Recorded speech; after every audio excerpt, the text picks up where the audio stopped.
Namo tassa bhagavato arahato samma sambuddhassa. Namo tassa bhagavato arahato samma sambuddhassa. Namo tassa bhagavato arahato samma sambuddhassa. Homage to the Buddha, the awakened one, awakened by his own means.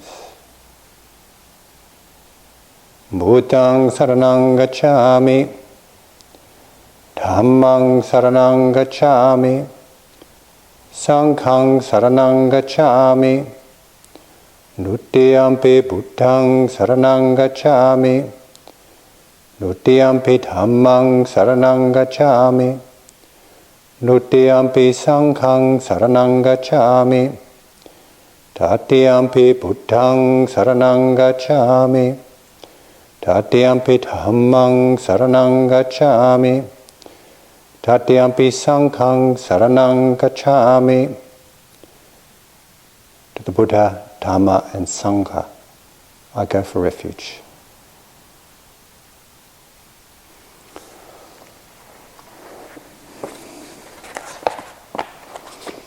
So, hi everyone. Tonight I'd like to talk a little bit about the Buddha's second noble truth,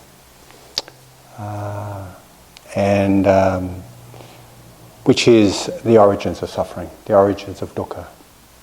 So the reason I'd like to talk about this is because if we can realize the second noble truth, it gives the capacity for us to let go and realize the third noble truth, which is freedom, nibbana. And then when we realize the third noble truth,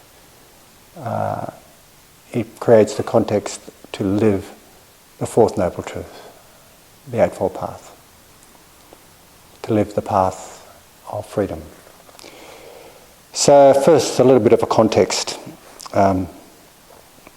As you all know, there was someone called the Buddha, and he lived in India about 2,600 years ago, 2,560 years ago. When he became enlightened, he kind of hung out for a while under some Bodhi trees and moved around the area where he was enlightened. And he had this thought that perhaps nobody would really understand the insights that he had, the awakening he had. And according to the suttas, Brahma Sahapati saw this thought or heard this thought or knew this thought arose in the Buddha's mind, and he came to the Buddha and convinced him that some beings had little dust in their eyes. In other words, some beings could actually realize this Dharma that the Buddha had realized, that awakened to. So, with his divine eye, the Buddha searched around and thought, who could possibly understand this? And he first thought of his teachers, and one had just died and one was about to pass on. And so he looked further and he realized the five ascetics who had revered him and respected him while he was going through 6 years of self-mortification through practices. He thought, these five ascetics, these five beings will understand the Dhamma. So he then set out in stages to walk to Varanasi. And as he approached, well, it took a while for him to reach there. It was I don't know how many 100 kilometres away, but it was quite a way away. Maybe not hundreds, but at least 100 kilometres. And when he was approaching the five ascetics, they saw him and they made a pact among themselves that they would offer him a seat, but they wouldn't give him a lot of respect because he'd gone the way of self-indulgence in their mind, because he'd accepted a bowl of rice and rice milk, and had also sat on comfortable cushions, well, some straw, and they thought he'd abandoned the path, and they said, "Oh, let's not pay respects to him." But as he approached closer, they couldn't help themselves. They got up and took his robe and prepared a seat and got some water for him and sat down, and offered him a seat, and he sat down. And he spoke to them. He said that he'd become awake, or he'd seen the truth. He'd become an arahant, he'd become a Buddha. And he'd seen the way, he'd seen the path. And they didn't believe him. And he said it 3 times, and on the 3rd time, they didn't believe him 3 times. And then on the 3rd time, he said, "Look, have you known, since all the time you've known me, have you known that I would not tell the truth? Would I deceive you?" Or something along those lines, not exactly like that. And so they listened. And they were eventually convinced. And the Buddha spoke the Dharma. And this was the first sutta that the Buddha gave, and it's called the turning of the wheel of Dharma. I think I can get it right. Dhamma Chakka. Oh, how does it go? Dhamma Chakka Pavattanta. Is that what? Does anybody know? Dhamma Chakka Pavattana. Yeah, is that right? Sutta, the turning of the wheel of Dhamma. So at first the Buddha spoke about the middle way and how the path was not one of extremes, of neither indulging in the senses, indulging in pleasures, nor self-mortification. It was the middle path. Then he spoke about the 4 truths, the 4 noble truths. And this is what he said. "Now this, monks, is the noble truth of suffering," or dukkha.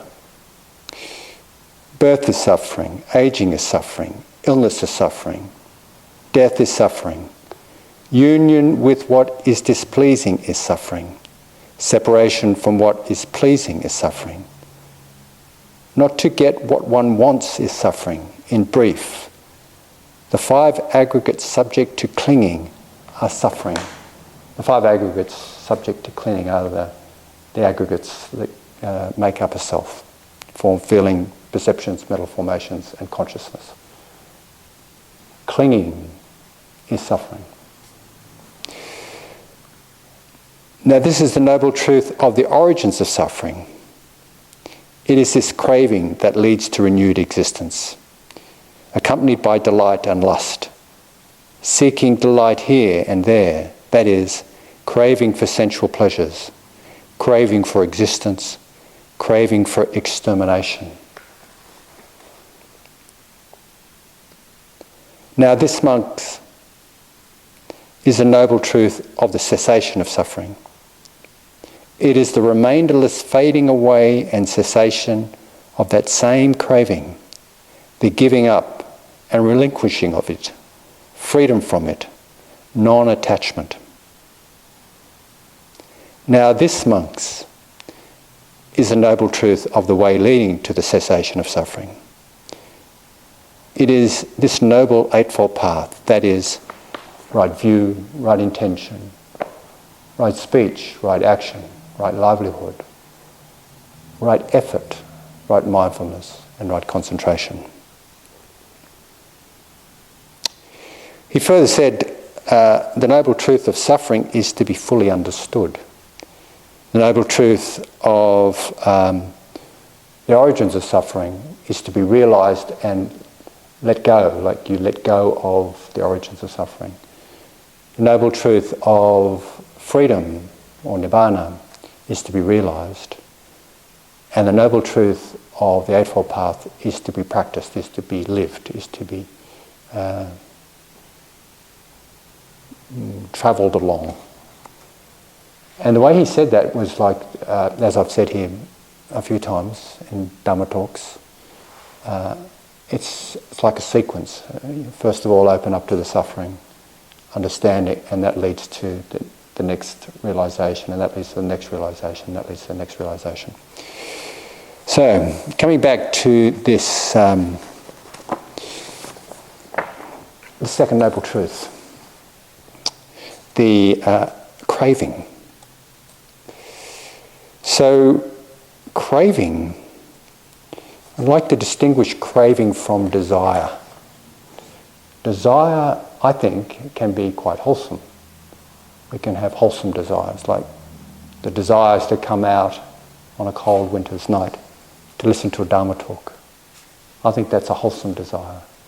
Also, when you think of the Eightfold Path and what right intentions are, I think they include right aspirations, right desires, skillful desires, the desires to be wholesome, the desire to wake up, the desire for happiness, the desire for freedom. These are all wholesome desires. So desires are different from craving. Craving, literally translated from the word tanha, is it is thirst. It is like a hunger. It is like an insistence that we have something. We're driven to craving because of delusion about the way things are. So I'll talk a little bit more about that in a moment, and also talk a little bit more about how we can release craving. It includes the insatiable emotional hunger and the tendency of the mind to seek out and grasp onto something. Actually, craving, if you think about dependent origination and the 12 links that they talk about, that's described in dependent origination, it begins, so it doesn't really begin anywhere, but you could say, let's say it begins at consciousness. So consciousness leads to having 6 sense spheres, like the sight, sound, smell, touch, taste, and mind. That leads to contact, like the meeting of sense object and sense perceptor and the consciousness of that. 6 sense spheres. Then that leads to feelings, as either feeling pleasant, unpleasant, or neither. Feelings then leads to craving. Craving leads to grasping. Grasping leads to becoming, leads to craving leads to clinging, not becoming. Clinging leads to becoming. Becoming leads to birth, aging, death, consciousness, 6 sense spheres, feeling, craving. So it's this cycle. So when we talk about craving, we're also talking about grasping, clinging, becoming, and so on, because these factors all co-arise. And it's very useful to distinguish craving. So this tendency of craving can range from subtle attraction to overwhelming fantasy and desperate addictions. And it's sort of like an insistence that we have something.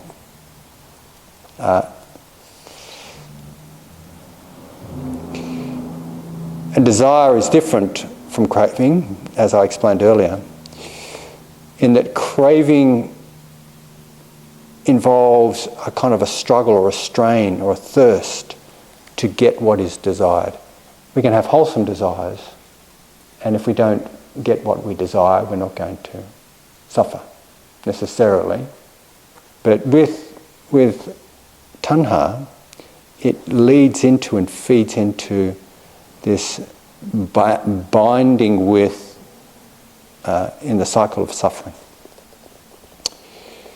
Craving is driven by attachment, and in Mahayana Buddhism, Attachment is described as a mental factor that exaggerates the attractiveness of an object and unrealistically embellishes it. That's kind of cool, isn't it? I remember listening to a talk by Vesna Wallace, actually. Vesna Wallace is Alan Wallace's wife. And she was describing the meaning behind kilesa. And kilesa means distortion. So kilesa is unwholesome tendencies. And it's like kilesa distorts our perception. So we have a distorted perception of something. And like a distorted perception of something giving us ultimate satisfaction, for example. And then that leads to craving. Okay. Attachment can influence an individual to believe that one's happiness is dependent on a certain person, object, or condition. So this is quite delusional. The idea that we can receive ultimate happiness from something outside. I know that there's relative happiness, of course. I'm pretty happy when I have a nice meal, and I'm pretty happy when I have a hug, and I'm pretty happy when I'm warm in the cold, and that's all pretty good. It is a kind of a temporary happiness. That it's not going to lead to ultimate happiness, and it's kind of delusional to understand that things outside our psyche can lead to ultimate happiness when we're dependent on receiving the things that we're craving, because the things will change. So in Buddhism, craving is described as a fuel for a fire, where the fire is our insatiable discontent. And with craving, our experience is coloured with dissatisfaction about our current reality. And we're craving something different from what's actually happening now. So, as you noticed, and you may remember that when I spoke about the second truth, the second noble truth with the origins of suffering, the Buddha talked about craving for sensual pleasures, the craving for existence, and the craving for non-existence. And it's quite useful to distinguish these three types of cravings. So craving for sensual pleasures is mostly what I've been talking about. 20 minutes, is that right? Or half an hour? Half an hour. Craving for sensual pleasures is mostly what I've been talking about. And that refers to pleasures that come from sight, sound, smell, touches, taste, or mind. So that's kind of, as I was saying, it's driven by delusions. It's driven by not seeing clearly the reality of experience.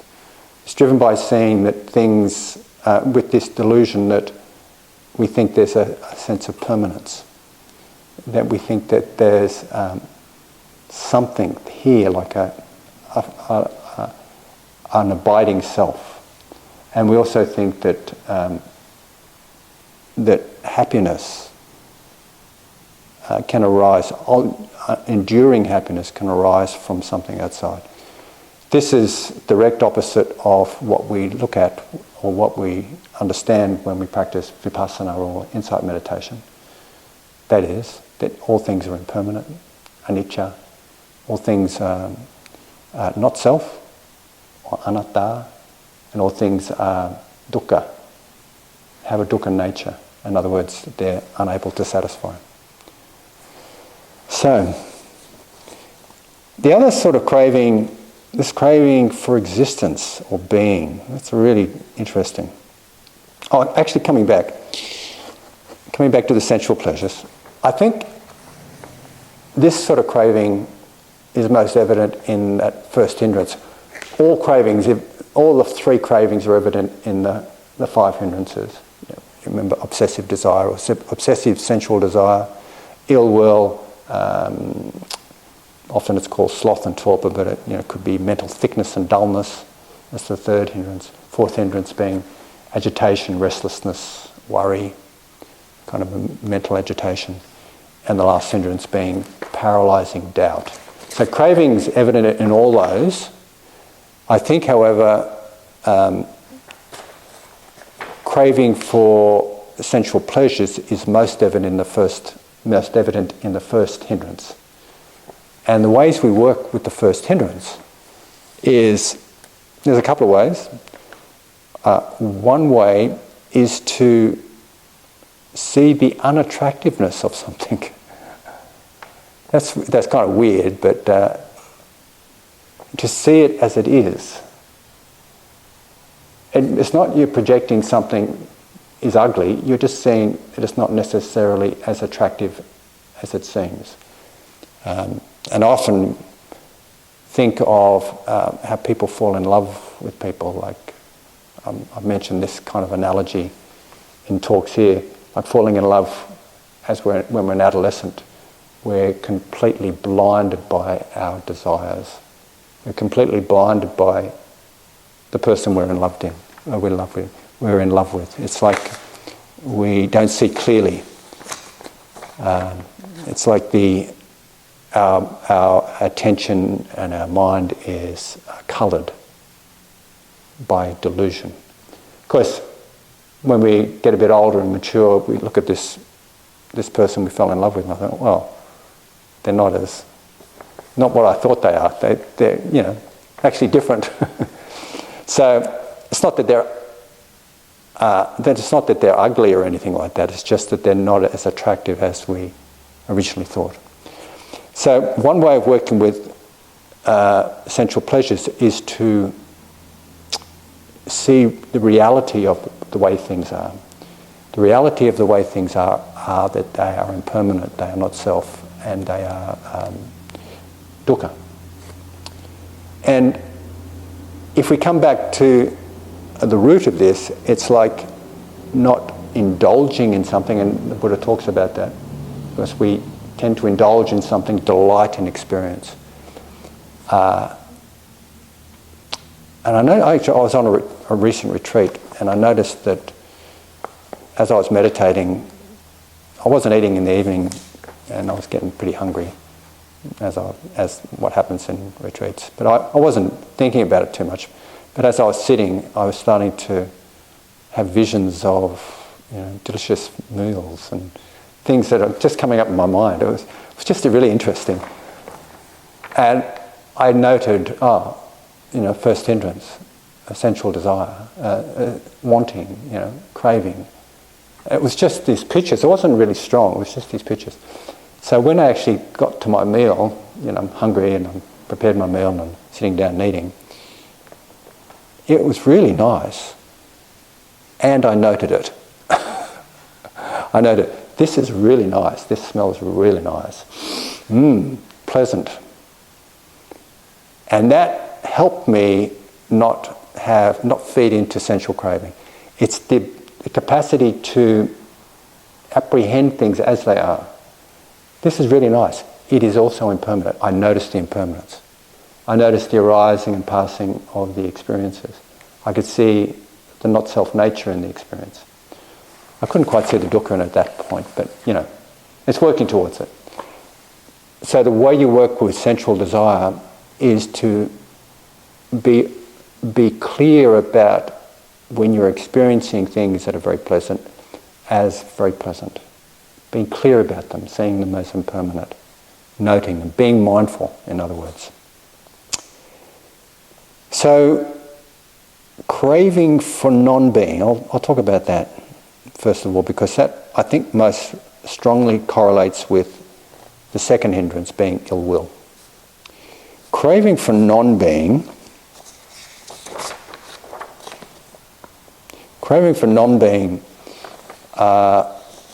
is sort of like an example of reification.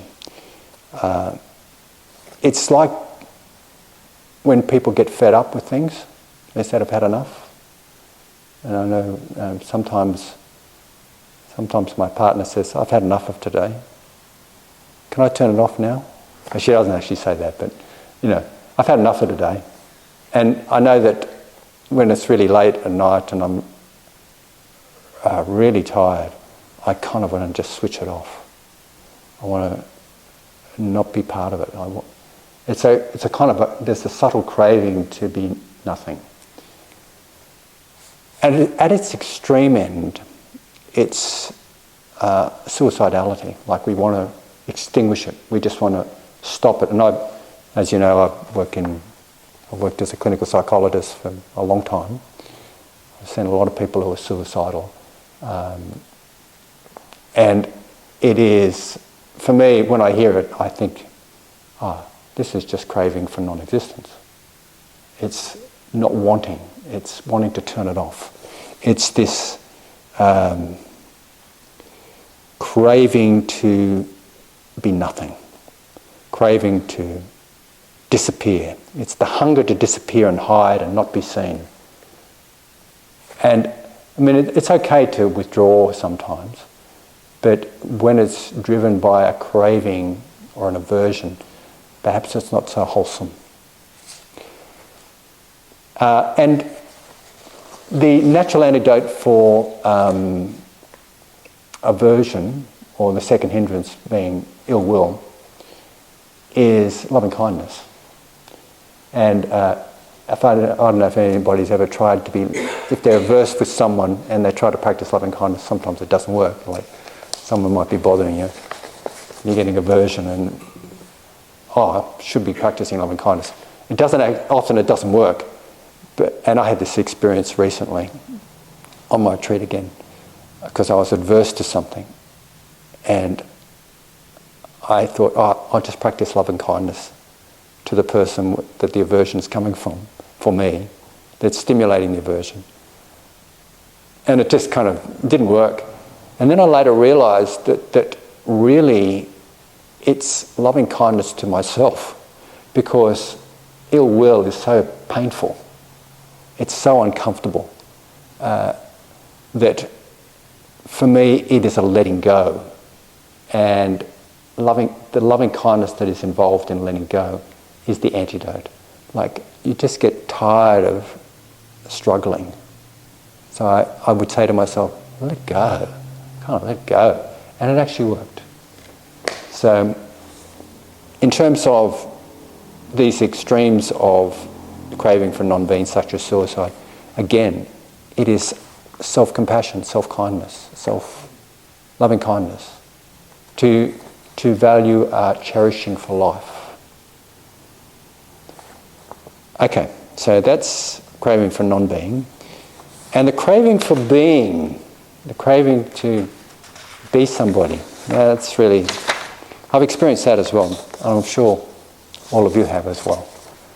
At its extreme, it'd be happening when we're threatened with death. And when some of you may have been threatened or been in extreme danger. You can feel the desire, the craving to be. You don't want to die. That's at its extreme. And I think at its less extreme, it is this wanting to be somebody, wanting to identify with something. There was these old 1940 movies that I remember seeing. I think it might have been Cary Grant or something like that. And Cary Grant comes out and says, "I want to be somebody. I want to make it. I want to be somebody." And it's quite true. Often we'll have a craving to be something, to be recognised, to be acknowledged, to be somebody in the world. Or we might have a craving to be something different than whom or what we are.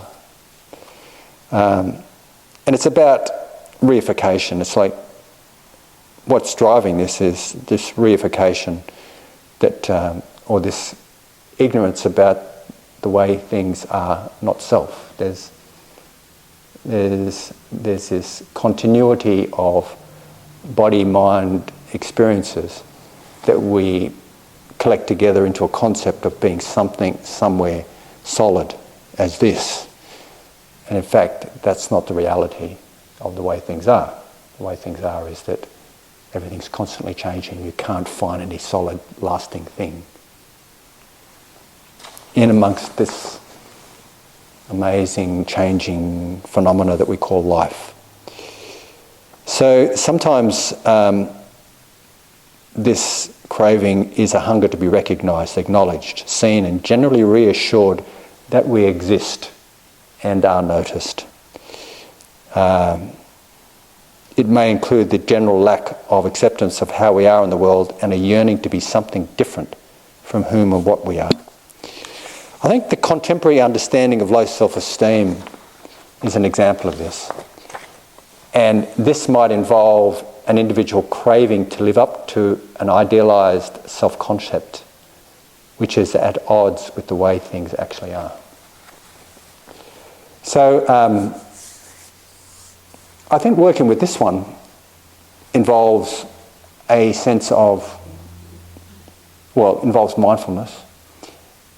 And I think it most closely relates to that theta of mana. I don't know if anybody can remember that there's 10 thetas. I won't go and list them. Thetas meaning factors or tendencies that hold us back from progressing.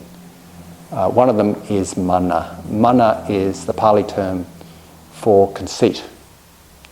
And I don't know a lot of Pali, but I know this much. Mana refers to measure. And it's like we're measuring ourselves against something. We're comparing ourselves against somebody else or ourselves at another time or our ideal self. So this is all involved in self-esteem and so on.